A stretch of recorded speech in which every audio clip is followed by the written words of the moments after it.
Hey everyone, welcome to the Withering Effect. This is episode 33. Today's date is February 24th, 2020, and I am Duds, or Duds versus known to the rest of the interwebs. And I am Jimbo, also known as Jimbo Slice 23. What have you been up to this week, Duds? So many things. I've been super excited to talk about this for like 2 weeks now, and I finally can without spoiling a ton of stuff. So I wrapped up season 2 of Ripple Effect. Really kind of sad because it's probably the most fun I've ever had on a season. So A lot of work involved. a lot of work. Yeah. It's also the longest I've played in a single season. So Yeah. that's real nice. I completed my base 100%. In doing so, I broke stuff because, that's the Duds way. Of course. The last day on the server, I did a live stream where I went through and I fixed and cleaned up some stuff. I basically fixed my iron farm. In doing so, I broke my iron farm. So I've got the Doc M77 iron farm where it's got 2 sets of villagers on either side of a platform. Mm-hmm. Well, the side of the villagers I fixed just so happens to butt up against my cactus farm. So when it started spawning golems, it spawned one in the cactus farm. Ooh. So you got cactus and iron. Nope.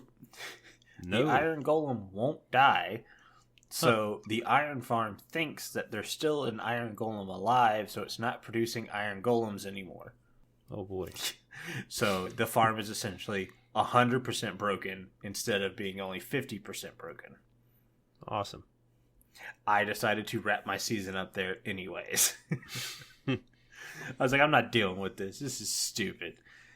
And just kind of moved on. That's Cornelius's problem. He can fix it now. It still looks good, you know. It looks good. That's the main concern. Yeah. But as I was working on that last episode, I was also working on a trailer for a single-player survival series I was doing. And I worked on that trailer with one Freddy Bushy Boy. Mm-hmm. I remembered Freddy's intros for all of his Hermitcraft and Ripple Effect series. And that ominous voice he does at the beginning, it just stuck in my head. And then... So I should also put out there, my Ripple Effect series was getting copyright claimed every time I put an episode out. It was for the intro music that used to be on the YouTube library free to use thing. And I guess somebody bought the rights to it. Oh. And now have taken that away. So I was getting copyright claimed. So when you're listening to my videos, if it no longer has music the first couple seconds... That's why. And it was also another reason that kind of pushed me into doing a new series. Now, when they copyright this, after they buy it, is it they get copyrights at that point, or can they go back to your other videos and claim those also? I don't know. They've claimed older videos too, and I just go through and I say mute audio. Yeah, I don't agree with that, but I don't know the rules anymore, I guess. I don't either. But yeah, I was like, I've got to come up with a new intro anyways. So like, if I'm going to do that, I'm going to do that for a new series. Because I've been wanting to do single player for a long time. I've been watching a lot of Decoy's single player series. Mm-hmm. And I realized I was in a lot of the same boats he was in. As in, I've only played multiplayer. I've never played single player. The only time I'd ever have done like a single player type thing was creative mode, so I could learn how to build better. Mm-hmm. So like, yeah, you know what? I'm gonna do a single player. I've got my base is finished for the most part. I'm getting copyright claimed on every video I'm doing now.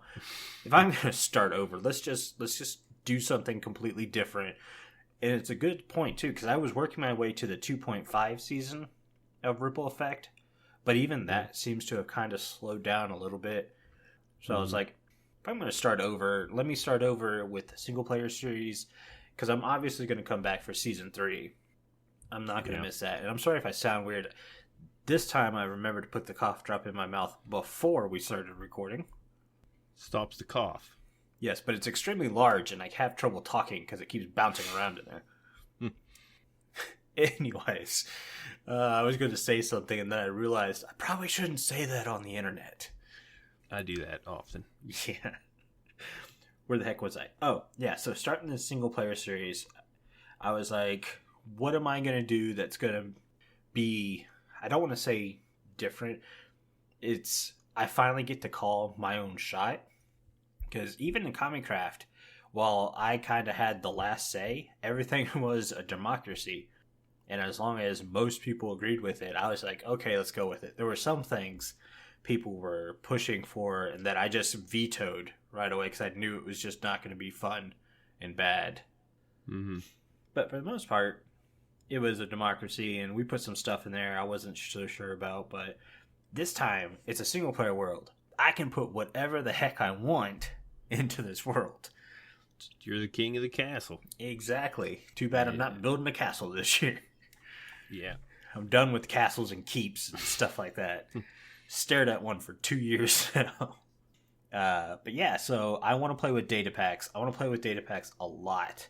As of right now, I've kind of got the generic vanilla data packs everyone's got. Like, no Enderman griefing, Dragon drops Elytra, multiple Shulker Shell drops, stuff like that. So if anyone has some data packs you want to be like, hey, you should try this one, I'm looking for a vanilla plus type data pack. I don't want to go modded, but something that feels vanilla, like this should be in a vanilla game. Yeah. I'd suggest a one-person sleep, but you're that one person. Yeah, I'm already that one person. That's always a good one to have on a multiplayer, but yeah, no point on a single. I'm trying to think what else was going on. Oh, talking about the trailer, working with Freddy, the reason I wanted Freddy was because I was digging through Decoy's library. As Decoy, I was like, hey, can I just dig through your library, pick a song out for my new intro, because I know Decoy's not going to copyright claim me. And he was like, yeah, sure, go ahead, because it's Decoy, and he's awesome. Mm-hmm. So I'm digging through songs, and he gave me like 2 songs that I had mentioned that I was like, hey, I'm kind of looking for this theme, and he gave me 2 songs that were that he thought fit the theme, and I was just like, no, I'm gonna keep digging. And sure enough, it turned out Decoy was right. And one of those songs, I was like, oh, this song sounds really weird and cool, and I immediately thought of a spooky kind of trailer, and then I remembered Freddy's ominous voice, and I went, oh, I can now make this single player series have a little bit of a mystery to it, which I'm not going to go in too much detail with because that's going to be kind of spoiling the series. It's like, it's not going to be anything big. It's going to be like when you're watching, I don't know, a season of some cop drama, and they have that backstory that kind of intertwines all the episodes, but it's never in the forefront. Yeah. That's probably what this is going to be. Nothing big, but there's 30 seconds of that backstory that if you don't pay attention to, you'll know nothing about, but it doesn't matter anyways. That does sound interesting. I do like the trailer. I got to see it on your YouTube channel. If you guys haven't seen that, you got to check it out. It's pretty good. Yeah, I was pretty happy with it. Yeah, I'm glad Freddie was able to help you out with it. Freddie basically directed the trailer. Did he? So that's awesome. I said, hey, can you do this short reading with me? And I sent him a script, and it's like 5 lines. And he's like... And he ripped it up. He looked at it and went, yeah, okay, but... Because, it's Freddy. And he started making notes and comments. And sure enough, one of the comments, I was like, you know what? That comment works. Switch that line to the way you want to read it, and we'll go from there.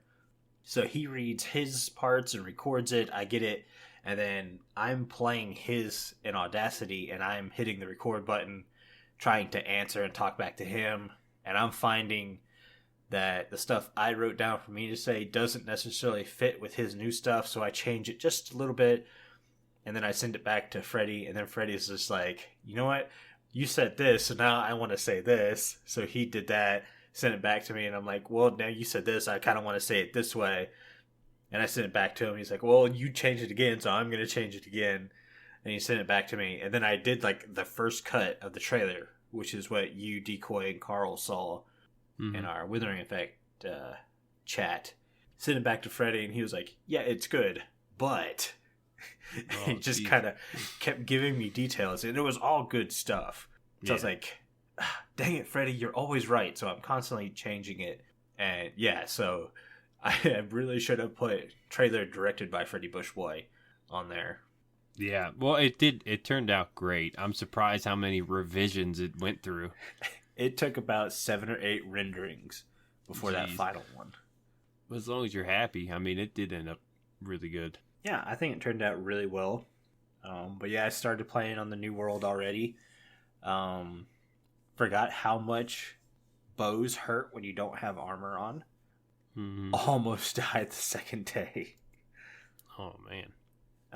I found a village.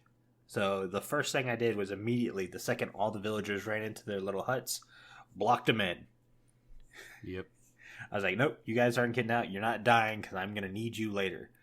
So blocked all the villagers in their huts, stole a hut for myself, immediately went down to Y level 11. And here's something, if you've been following me at all my YouTube stuff, whenever I start mining in a new server, I never hit diamonds the first day. Like, it takes me forever to get diamonds. Sure enough, I didn't even hit Y11 before I found diamonds on this map. Yeah, it's pretty rare. I went, heck yeah. And I kept digging and digging. I've ended up with 15 diamonds and only 13 iron. I have more diamonds than I have iron. Yeah, that's interesting. It's like, no, I need iron at this point. It's to the point where I'm thinking about bringing some of those villagers out and building an iron farm with them. Because I'm struggling with iron so badly. Yeah. But then, of course, I remembered this morning AFK fish farms. I was like, I sat there all day yesterday and didn't build an AFK fish farm. What was I thinking? Yeah, that's something you have to decide on also when you're starting a new world. Are you going to use those or not? Yeah.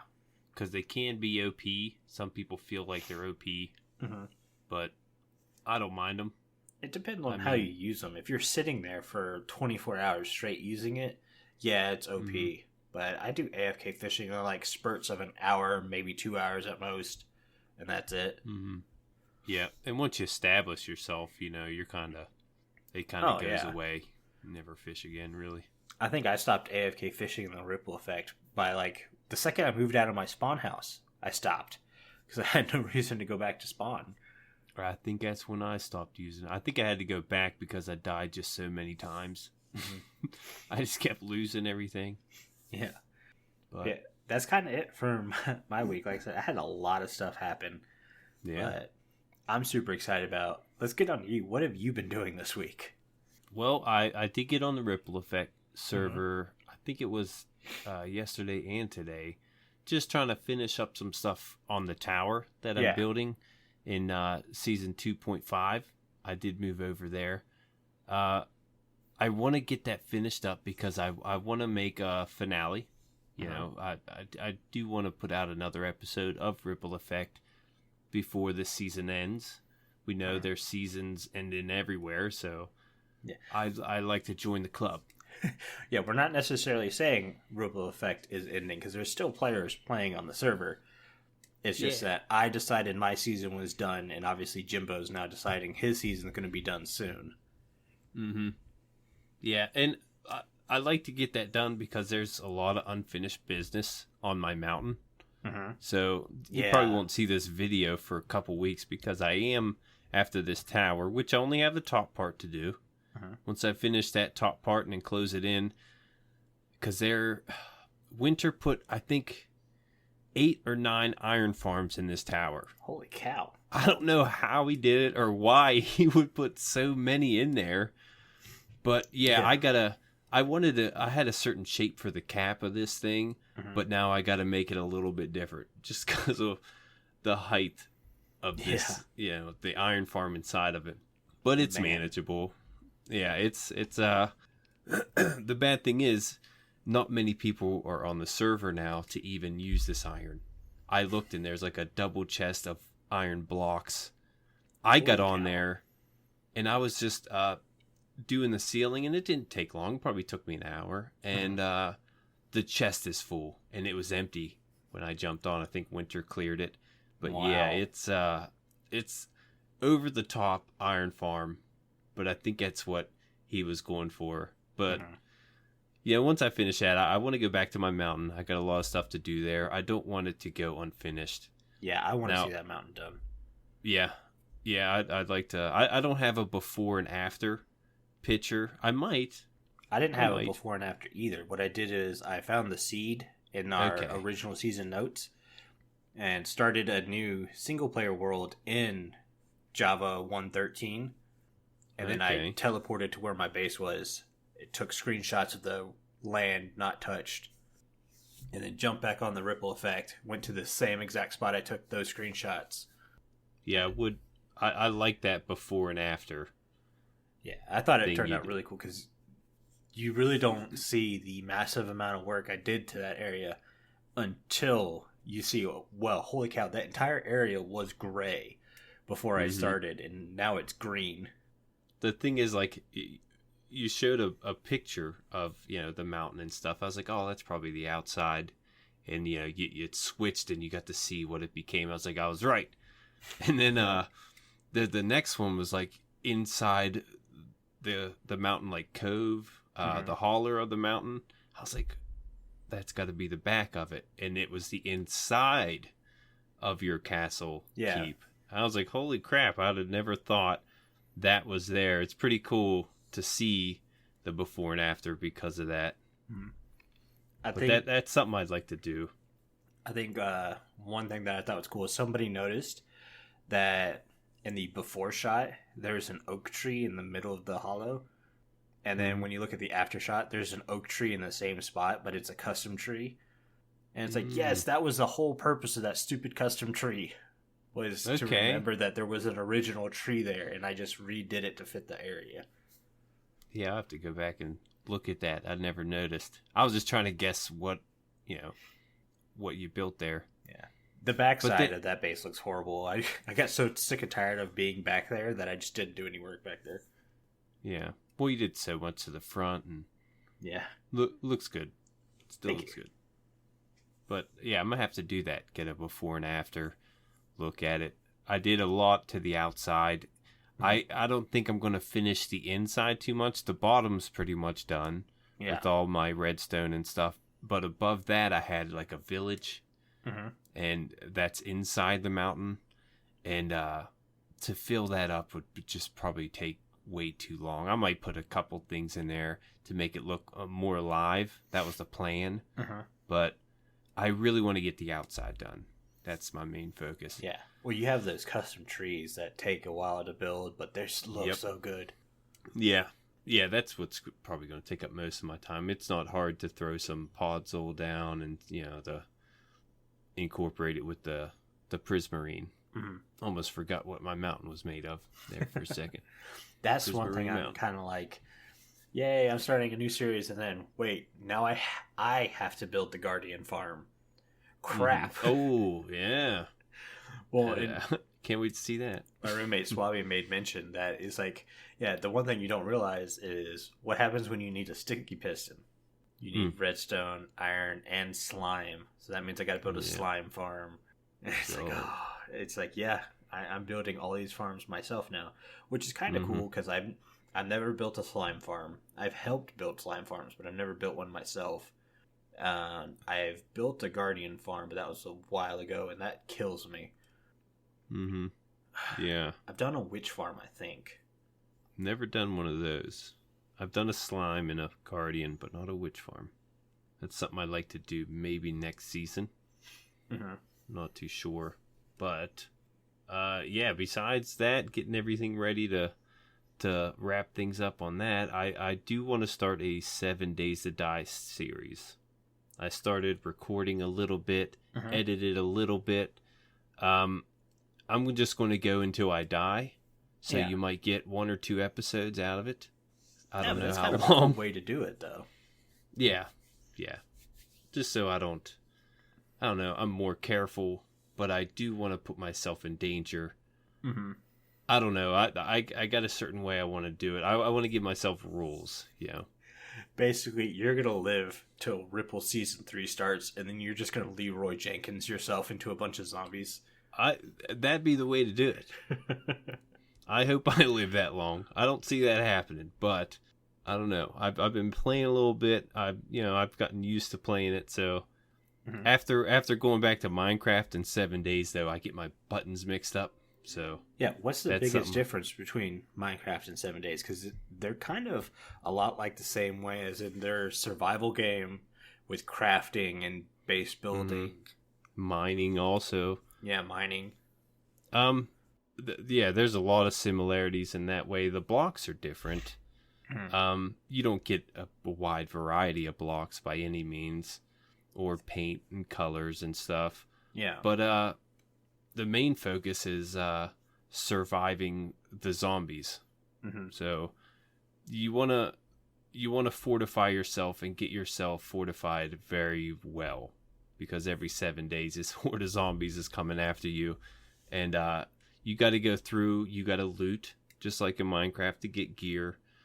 I can't get diamonds underground and make my own gear that way. I have to, find these things or find parts throughout a city or a town to gear up or trade for them, which is also Minecraft. But there's a lot of similarities. You can dig underground. I can dig down into bedrock. There's bedrock. And you get your iron resources, your coal resources. Same thing as Minecraft. And this is for you able to make gunpowder and just the essentials that you need to survive. So there's a lot of similarities, which is why I think I just enjoyed it so much at the beginning. But besides that, that's about it. Yeah. Well, let's go ahead and move on to the news. There's not a lot of it. Wink, wink.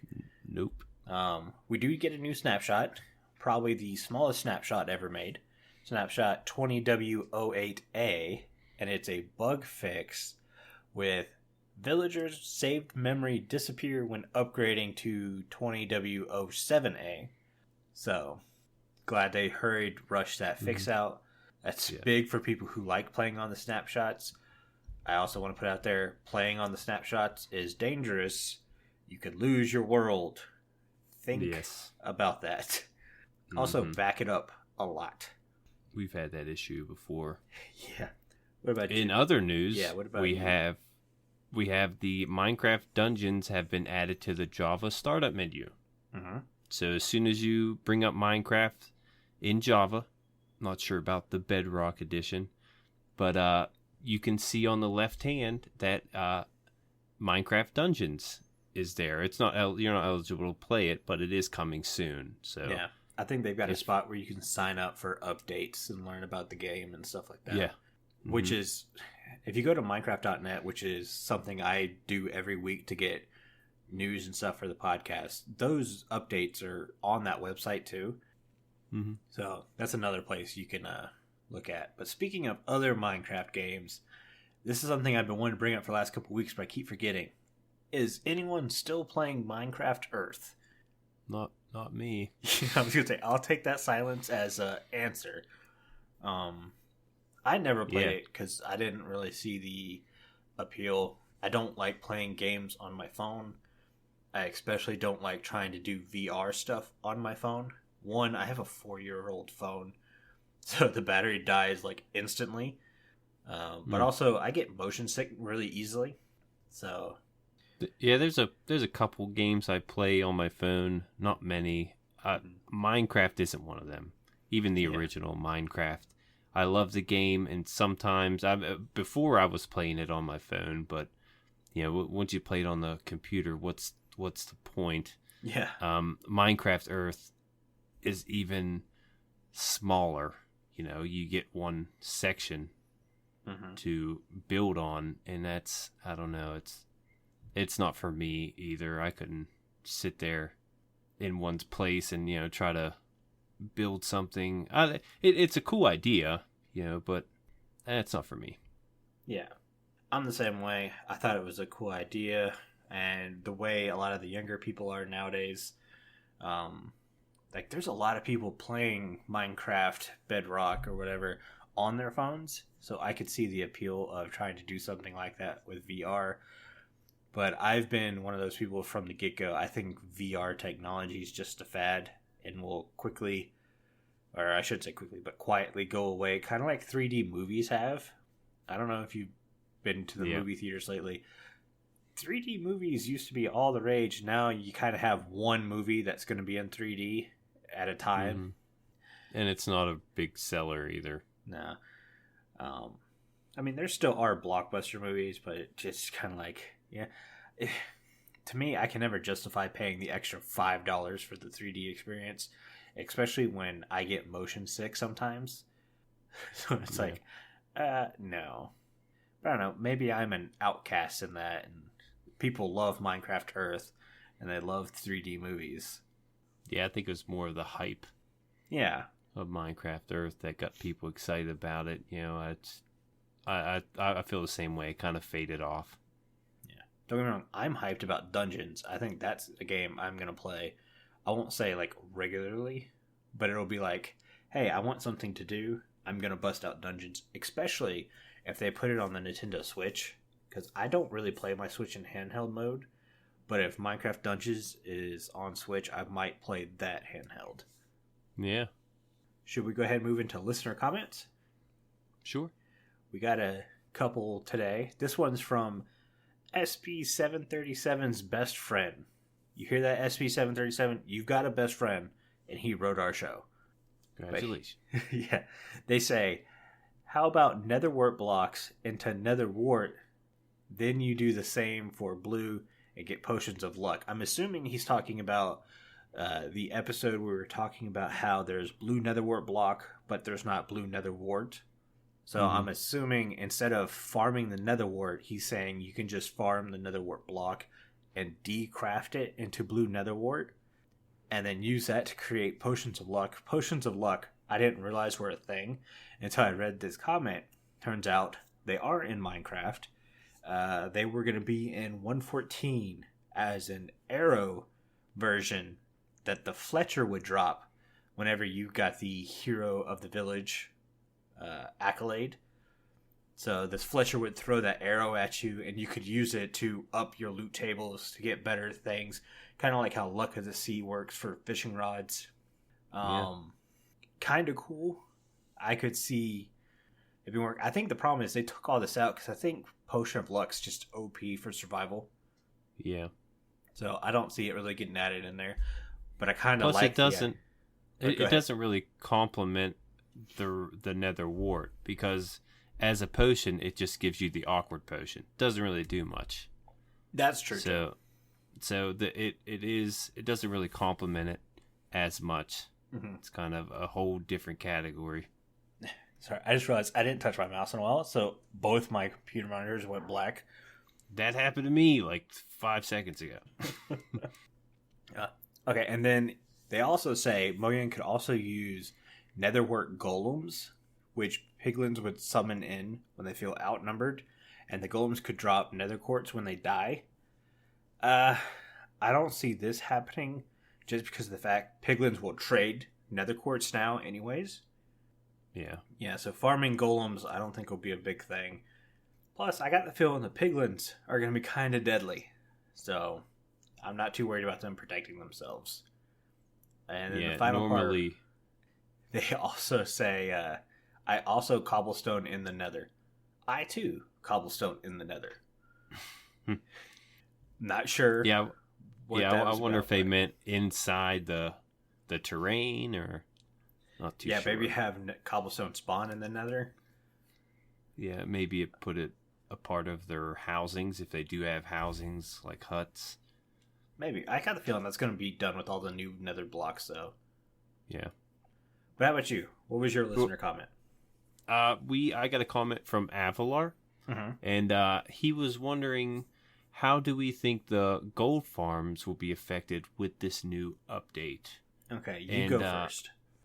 I figured it would be the same, as long as you would keep this farm, because everything is vertical. Not everything, but these biomes are vertical now, you can find a wasteland biome above the nether and build your farm there. Now, there could be different spawn rates, so it might not work as effective, but that's how I would go about it.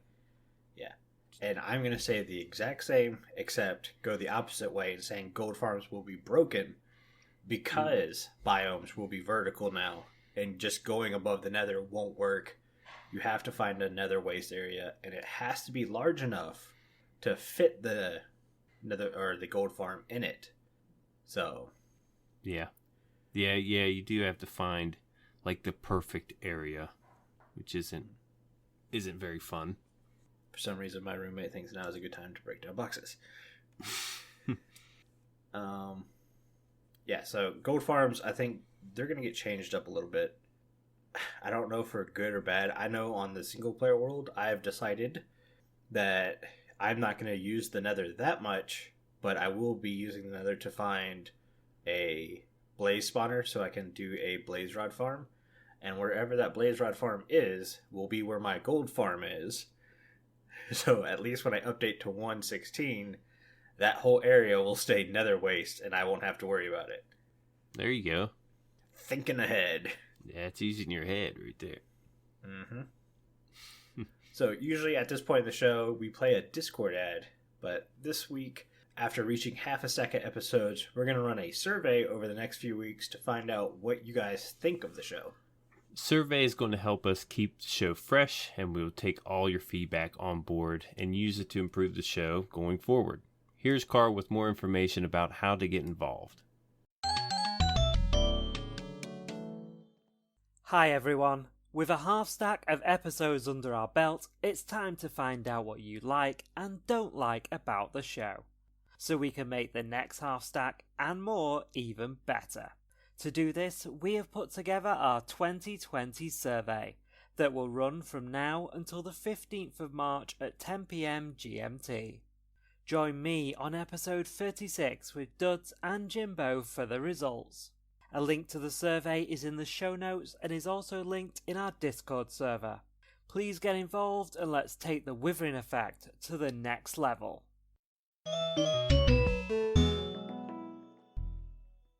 Alright, Carl, thanks for that. It is now time for Block of the Week. This week we asked you to vote in our Discord on which of the following blocks to discuss. This week was the Anvil, Observer, and the Cauldron. And the winner is...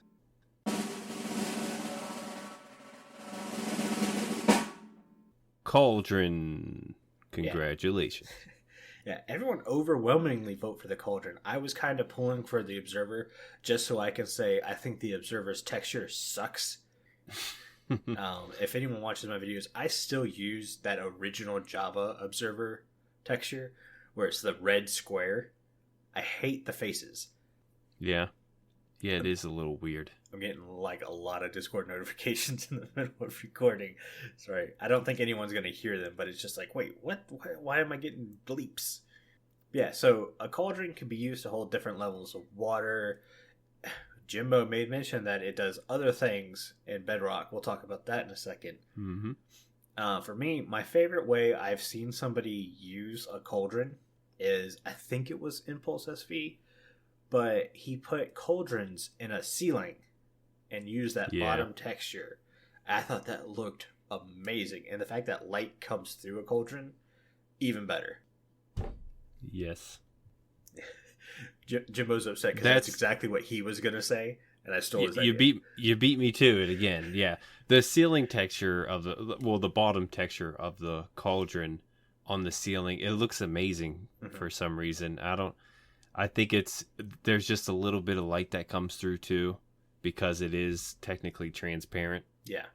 It does look cool. I really do like it. Mm-hmm. And one way I thought I would improve the cauldron would be to allow you to fill a cauldron with lava, and if you have fire tick on, it would halt the lava from causing fire spread. But Jimbo made mention that that's already in the game, but in Bedrock. Yes.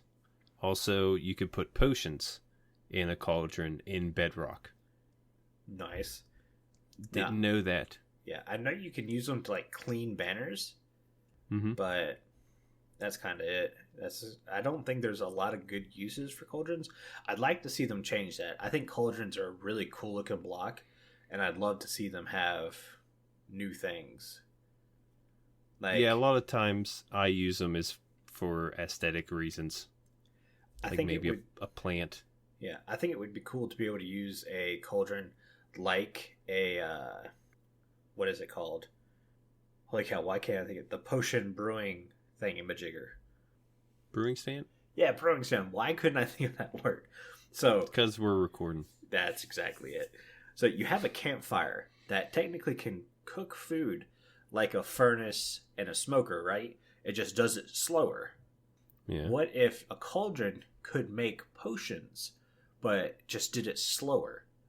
So instead of using the brewing stand, you could fill a cauldron with water, you throw the nether wart in there, you see Yeah. it bubble, and then you throw your next item in there, and then it bubbles, and it just takes like twice as long, but it gives these really cool effects. And maybe if like you throw a nether wart in there, and it turns the water from blue to purple, and it starts bubbling. Maybe if you don't throw anything else in there, it just stays that state, so it's constantly purple and bubbling, and then you could have this cool purple bubbling water to use as kind of decoration and stuff. I like that. Bam! No. Just thought of that off the top of my head. That's pretty good. Now, in Bedrock, you can put potions in there. You can't make them. Yeah. So that is a difference. You can mix dyes inside a cauldron in Bedrock. I just had to look this up a little bit ago because I didn't know how big of a difference the Bedrock cauldron is from the Java. But you can mix colors. Like if you put blue in there, you could put orange and mix those colors together and get a different color. Dip your armor in there and get that color. I thought that was really cool. Why don't Java have that? Yeah. You know? Mojang, please. Please. What's going on? Yeah. We got room for this. Yeah, where's my red dragon? Why can't I dye armor in cauldrons? Yeah. Yeah, but I thought that was pretty cool. I never knew that. That is and very again, cool. like you said, yeah, the lava can go in there also. Mm-hmm. So, time to move on to our main topic of discussion. Sure. All right, this week, our main topic of discussion is starting over. Mainly because it seems like everyone is starting over this week. Yep, keeping up with the trends. Definitely not planned. By the way, I had my single player world planned out for a couple weeks now that I was going to start over this past weekend. So I didn't know about Hermitcraft starting over at the exact same time, by the way. Mm-hmm. But with everyone starting over, we thought it would be a good idea to talk about the process of starting over. And we came up with, 8 or 9 different questions of things you should really think about whenever you're starting over. Like, my first question was, how do you decide it's time to move on from a world? So what do you think, Jimbo? How do you know it's time to move on? Well, my main thing is the new updates, really. When things are added and you can't use them in the world that you're currently on. Mm-hmm. And but then again, you want to make sure you have everything completed that you have completed or that you've started, unless that doesn't bother you. A lot of people like myself, that would bother me if I've been working on something for a year and a half, which I have, almost 2 years, and I haven't finished it. So that's one thing that will help me decide when it's time to move on. I'm not moving on until it's done, believe me. Right. I kind of feel the same way. That's the way I felt with this base for a long time. I felt I was so close. I think people could kind of catch on when every time I would live stream, it was me working in that front terrain area, just planting flowers and trees the entire stream. It's like, yeah, I know it's boring, but I've got to get this area done because I was so close. And to me, the best part about the last 2 bases I've built, I've had this image in my head. And it's like, all I've seen is the terrain. and then I get this picture in my head of what that area could be. So my circle base in Hermitcraft and this keep base on Ripple Effect, I had the image in my head. The big thing for me was the banners, the yellow and purple and blue and red. I don't know what you want to call them. I call them banners, but they're like I can't think of the word either. I know you're talking about or something like that. Yeah, yeah. Streamers might be right. I always had those in my head at some point, and the second I put those in, I went, "Holy crap! This base is almost done." Like, it just hit me. Nice. Like, this is the picture I saw in my head, so it's like I need to get everything done. I'm going to try to finish this as soon as I can because I couldn't wait to see it. And sure enough, that's where I was. It's like I put in the carrot potato farm because I was really waiting to redo those farms till we got bees on the server. Yeah. So we got bees. I could play with some bees a little bit. I found out doing the tree flower trick to get a beehive is either really a pain in the butt because it took me an hour to get the first beehive. Oh, wow. But then the second beehive was the very next tree. Ooh. So it's like, yeah, it's a pain in the butt, or it's super easy. It's one of the other. So random.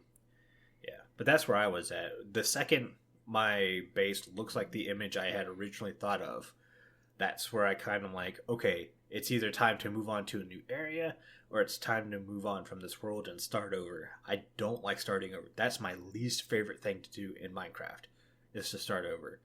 So when I decided to start over from Ripple Effect, it was mainly because the thrill of being able to call my own shots again. So yeah, okay. Yeah. Next question I have is how do you include new members into the new season? What do you mean? Like, how do you decide who to invite? Or how, like, hey, we have new members, how do we make them feel like they're part of the community? That could be a two-part question. It was more how do you decide? So we'll go with that. Okay. For me, it's like-minded in pursuits of things. Like, me and you. I knew we would work well together because of what you said earlier when you're like, hey, I started this mountain project. I want to finish this mountain project. Yeah. Play with so many players who just don't care to finish what they start.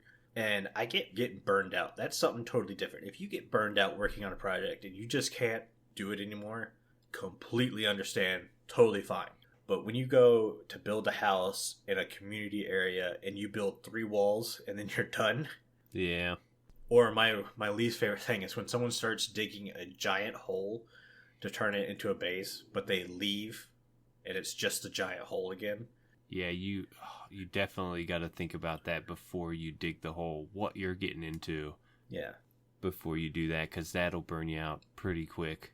Yeah, so I like players who I can kind of tell, it's like they're in it. They understand that, hey, I got to pace myself so I don't burn out easily. If I'm going to be community orientated, I have to live up to community standards, which a lot of players understand relatively easy. That was one of my big things. It's like you see players building around you, like, man, these guys are good builders. I have to up my game if I'm going to build right next to them.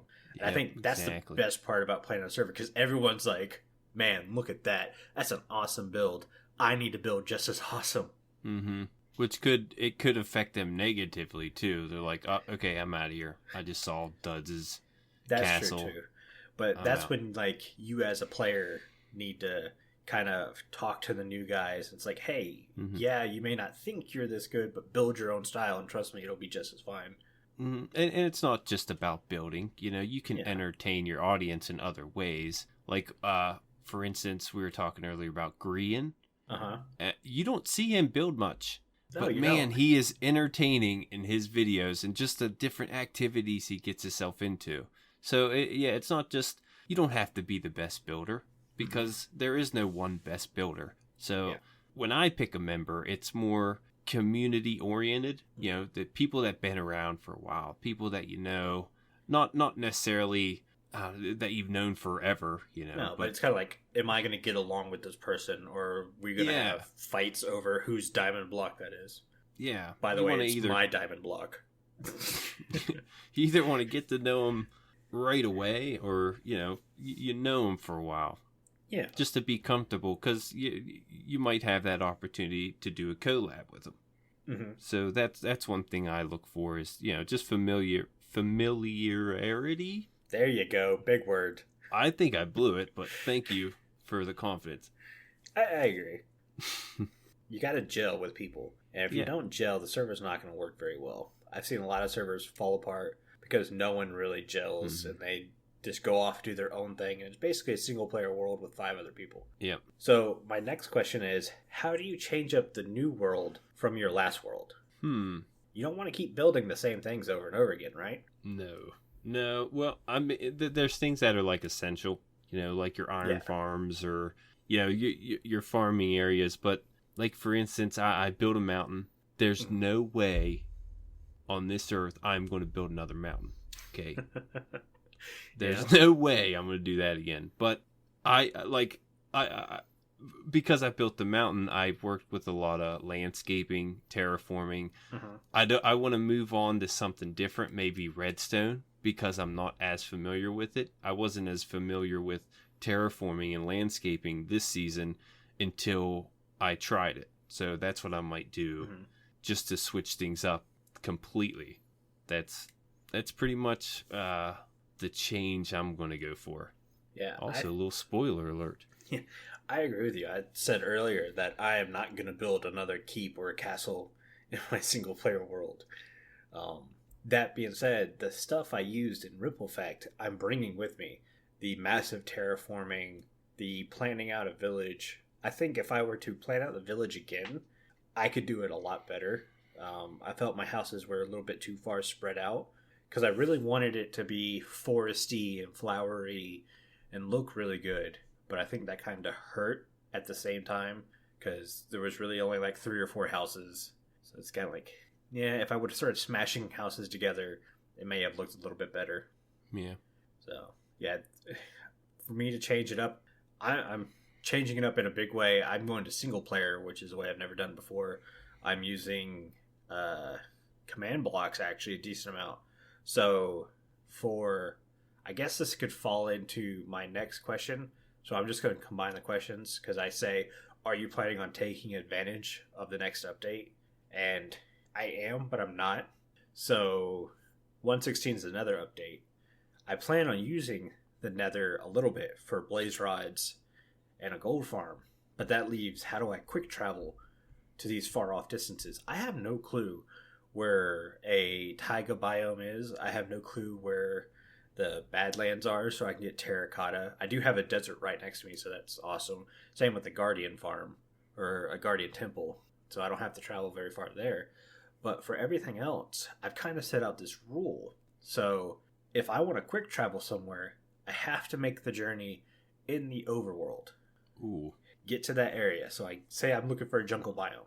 I have to travel in the overworld to the jungle biome. Once I am there, I have to make the journey back. And then when I get back, I'm allowed to go to I'm going to build kind of like this temple on the very first island I spawned on. And inside this temple, I'm going to put command blocks with buttons on them, and I'll be able to teleport myself back to that biome, whatever. Okay.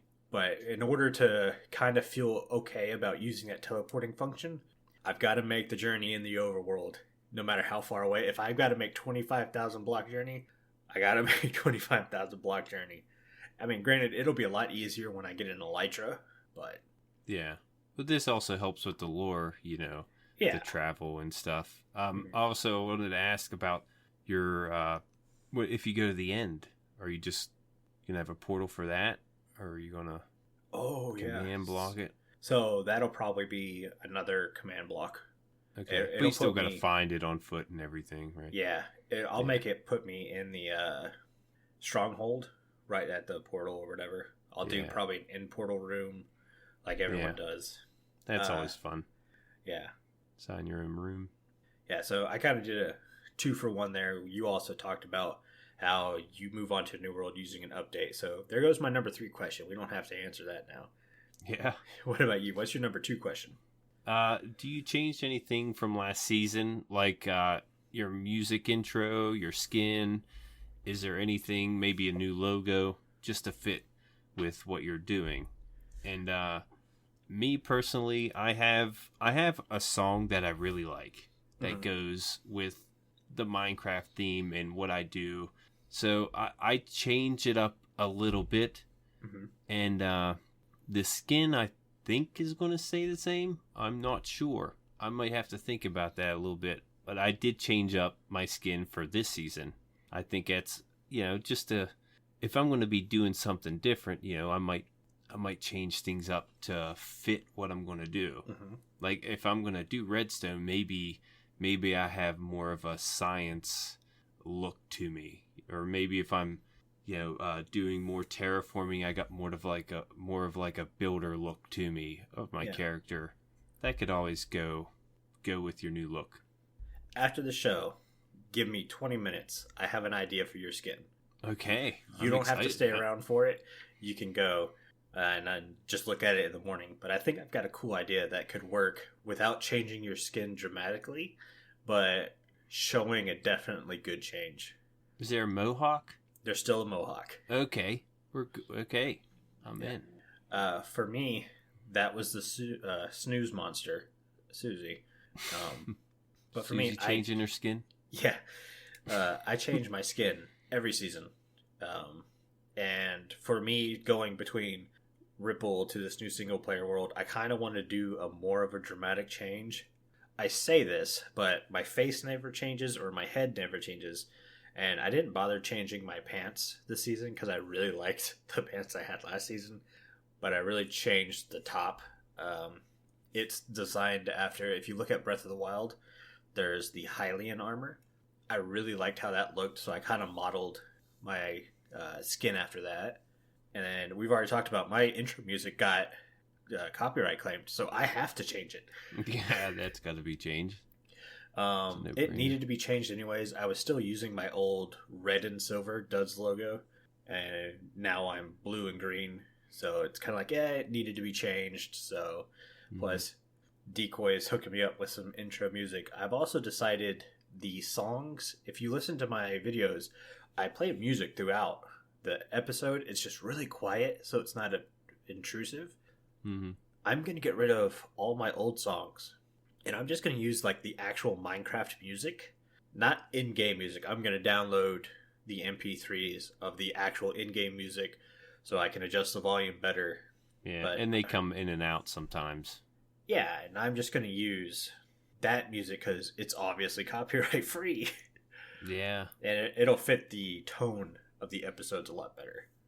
That's a good idea. The Minecraft music, just use it as your background, but not like as in-game background. Right. I like that. I'm trying to think. Somebody did this, and I can't think who did.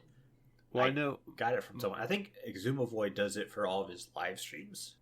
I know Marlo's been using the background music in his Techtopia world. Oh, maybe that's where his I got videos. It from. And I was like, before, when I listened to the Minecraft music, it kind of took me back to where the days where I didn't know anything. Yeah. And it kind of took me there, and I didn't want to go back there. I wanted like the new, the new me, the new Jimbo, So I took that music away. I didn't really want to listen to it, but lately I've turned it back on, and I've been playing with the background music, and it's very therapeutic.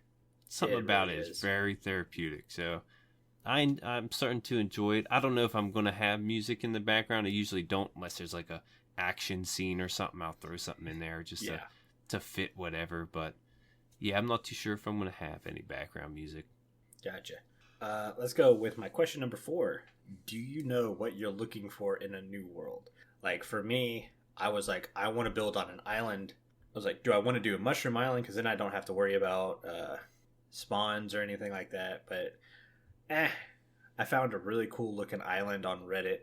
It was just I just typed island villager seed, and sure enough, they're like, hey, this island is near spawned. There's a village nearby, and also it has a guardian temple a couple 100 blocks away from it. And I went, perfect. Nice. Watch the end be like, 10,000 Oh blocks god, away. I know, because I didn't check anything else when I Yeah. signed up for it. I'm just waiting. It's like, oh, I need some hardened clay or terracotta. Crap, I have to travel 20,000 blocks away, or a witch spawn hut is going to be a million blocks away, and I'm going to cry. Yeah. But what about you? What do you look for in a new world? Well, like I explained on another episode, I usually build on an island just to kind of confine myself. Mhm. You know, I know this is my building area just because I have the island, but I want to switch things up for next season, and I'm thinking about building in the air, building in the sky. So there's no biome that I'm thinking of in particular. But I do want something below me that I can farm, like maybe a witch hut, for instance. So I might be in a swamp. Yeah. That's something I'm looking for. I'm just not too sure of the biome yet. Yeah. That's another spoiler for you guys. I've got a spoiler. The witch farm design I want to use. I saw this guy build a witch farm on Tango Tech's Patreon server a long time ago. I want to say it's like 3 to 4 years ago. But it's this like giant pyramid dug out below it. So it's a giant pyramidal shaped hole with water flowing down. Looked gorgeous. I'm totally doing that. And I've got to find that guy's YouTube episode so I can give him credit. Because Yeah, I haven't seen that. oh, it's beautiful. And I'm like, dude, that's such a great design. And I've never been able to get it out of my head. So I'm totally building my witch farm like that too. Yeah. Yeah, I have to look at that. I haven't seen it. Yeah. What about you? What's your next question? Trying new things. Mm-hmm. Like I've explained earlier, I did a lot of terraforming this season, and I want to do different stuff. Yeah. Things I haven't done before. This helps for content, of course. You know, you don't want to do the same thing every season. So I want to switch up my building style. I want to change everything. I want to try new things just to become more familiar with everything. Redstone isn't my best category, but it's something I plan on working on. So that's something I'm looking forward to. Yeah, I'm definitely that way every season. If you go back to Hermitcraft season 3, or unofficially season 2, because season 2 doesn't really exist. That world got yeeted that thing into the ocean. But Hermitcraft season 3 is where I really wanted to be redstone oriented. And I said, you know what? I'm going to build a base that's super compact, and I have redstone weaving in and out of each other, just like pipelines in a basement of a high-rise building or something. And I got very good at it. I could weave redstone in some of the weirdest places, and every season from then on, you'll see me put redstone like right on top of each other, and you're like, how the heck does that fit there? And I'm just like, it does, don't question it. And then the last season of Hermitcraft, I said, I really want to understand terraforming, building custom trees, doing that stuff. So I built that circular base with the cliff overhang, and I felt like I was really starting to nail terraforming. So when it came to Ripple Effect, I said, you know what, I'm really good at terraforming, but I'm not really good at freestanding builds. So what I did was I built the keep, and for the most part, the keep inner hallways are still in the ground, but it has that big exterior hollow that I really liked. But then all the village is freestanding buildings. And looking back at the season, it's like, okay, I understood freestanding buildings, and I know how I could have done this past season better. My buildings were too spread out. I should have built them more on top of each other. I probably should have chose a smaller sized road than I chose for that front entrance. But yeah, I think I've gotten progressively better at trying new things each season. I don't know what new things I'm going to try this season. I got a good idea, but normally I'd be more like a futuristic builder. Kind of similar to Mumbo, just because he uses, the glass and the concrete, and that's what I did on Hermitcraft. I did like a futuristic looking Guardian farm, and it's easier to build those just because you can make it any shape you want, and just go from there. You also have a more limited palette, which means you kind of have to get a little exaggerated with some of your designs. So I've got this for you. I learned that because I would consider myself a modern style builder, minus last season's base because that was all medieval style. Mm-hmm. Go a little bit further than modern. I want to call it apocalyptic. Oh, I just butchered that word. Holy crap.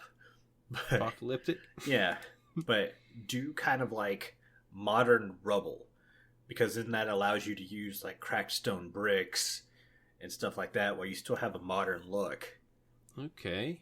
And it's really cool. It's really fun to play with because you're like, okay, I already have this exaggerated shape with this limited palette. Now I get to throw more stuff at this palette, and it looks really cool. Kind of like a Star Wars type of thing. Exactly. Like on a planet, you have futuristic looking buildings that are different, but they're also got that old, worn look to it. Exactly. Gotcha. That's exactly what I'm talking about.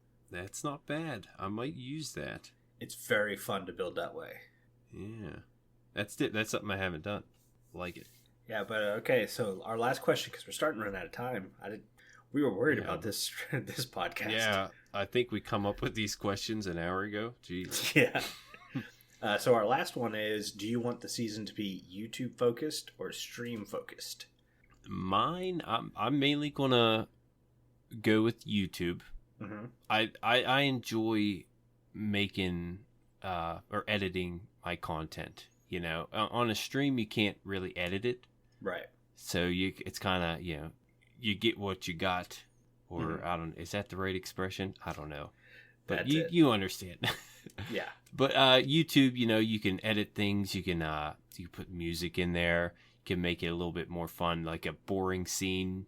You can liven it up a little bit. So that's my main focus there. Besides, I think I have more followers on YouTube than I do on my stream at the moment. So I'm going to put more focus there, though I do plan on streaming a little bit more once I get a little more active. Yeah, I'm going to be the same way with a change. So for a while, I contemplated giving up YouTube because my YouTube was taking so much time, and it's really kind of plateaued. It's not growing anymore. So I was like, you know what? I'm going to focus on streaming on Mixer. And I did for a little while. I was streaming 3 to 4 days a week. But then I was getting burned out on Mixer and everything. And I really missed, like you said, editing YouTube videos and putting that together. And you have way more freedom that way. It's kind of like, hey, you guys are going to look at what I tell you to look at because that's how I'm recording. So I can hide spoilers all around. You don't get that live stream. But it's also brought up, I'm a Mixer streamer because I love the Mixer platform. But lately, I've been seeing all these guys jump ship from Mixer back to Twitch. And I'm like, why are they doing that? And I started to take a closer look. And it's starting to make sense. It feels kind of like Mixer has more streamers than they do viewers nowadays. So it's like you just don't get that foot traffic anymore. So I'm contemplating making that trip back. And one thing that kind of gave that a little kick was Saturday when I was streaming on Mixer and I wrapped up and then I jumped in Marlo's Twitch stream. He was like, oh, I was going to raid you after my stream. And it's like, oh, well, that would have been cool, but I'm on Mixer. So I kind of doubted a lot of his viewers would even make the jump over. So it's like, if most of our servers on Twitch, it kind of almost makes sense to be there. But I don't know. Yes. I'm going to leave that up to you guys to kind of point me in a direction. It's kind of me, you. Is that it? Is that all for Mixer? I think Carl's on Mixer too. But I think Carl does that restream everywhere. Yeah, he does Twitch, Mixer. He does a couple platforms at once. Pretty neat. Yeah. I think Dev actually has a Mixer channel now. But that's his. Yeah, and if we do want to, put our audience from one to another, it's pretty difficult to jump platforms. Let's Yeah. raid someone on a totally different. Can you download Mixer and raid him? No, probably not. So it's Well, a lot to me, easier if we all stay together. Mixer had that faster than light, which was awesome. Well, Twitch is caught up, and they've got that now. Mixer has those special buttons you can press, and I spent hours designing my buttons. They don't ever get used anymore. I think last stream I even forgot to turn them on until you reminded me, because no one uses them anymore. So it's like, well, that felt like a waste of time. People just kind of want to have the purity of watching a stream some more, and that's why I was like, Twitch kind of makes sense. Everyone's already there, and it's just a pure streaming platform. So I may switch over there. If a bunch of people say, no, don't do it, then I'll kind of stay on Mixer. But I do want to bring streaming back at least twice a week, especially in the single-player world, where I'm going to have to personally grind a bunch of stuff. Yeah. It'd be really nice to have people there watching. That's the beauty of the streaming. If you do have things going on in your world and people don't want to miss it, even if it is grindy, you can always show it through the stream. Uh-huh.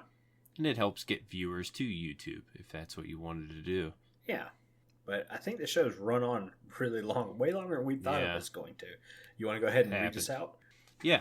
If you like the show, you can share it with all of your friends and on social media. If you listen to Spotify, follow us. Or if you listen to Apple Podcasts, leave us a nice review. Doing any of these really helps the show reach more listeners. My screen just went off. Let me get it back on.